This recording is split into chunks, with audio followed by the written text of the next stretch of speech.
Physiological, psychological आणि sexual changes हे स्त्रीमध्ये होत असतात जेव्हा मेनोपॉज येतो. आणि त्याच्या आधीची एक फेज असते, पेरिमेनोपॉज म्हटलं जातं. हा पेरिमेनोपॉजचा जो फेज असतो ना, तो जरा डिफिकल्ट असतो. कारण तेव्हा हॉट फ्लशेस म्हणा किंवा म्हणा मूड स्विंग्स किंवा डिप्रेशन येतं स्त्रियांना, किंवा कधी कधी ना वस्तू विसरायला लागतात. बरोबर, तर ब्रेन बरोबर. फॉग असं म्हटलं जातं. या सगळ्याच गोष्टी आहेत ना, या इस्ट्रोजन प्रोजेस्ट्रॉन लेवल्सशी तर निगडीत आहेतच.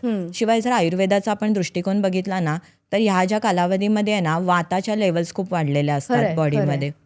हां, तर बेसिकली हे सगळं नैसर्गिकच म्हणजे बरोबर. नॅचरली होत असतं.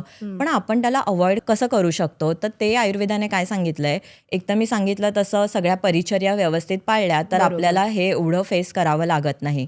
शिवाय आपल्या ना जे दैनंदिन जीवन आहे त्याच्यामध्ये काही आपण गोष्टी इन्कॉर्पोरेट करू शकतो. जसं की आता स्ट्रेस आहे, सगळ्यांनाच कामाची धावपळ आहे, हे मान्य आहे. पण त्यातूनच स्वतःकडे वेळ देणं हे खूप गरजेचं आहे. तर त्या स्त्रीने स्वतःसाठी वेळ काढणं हे खूप आवश्यक असतं.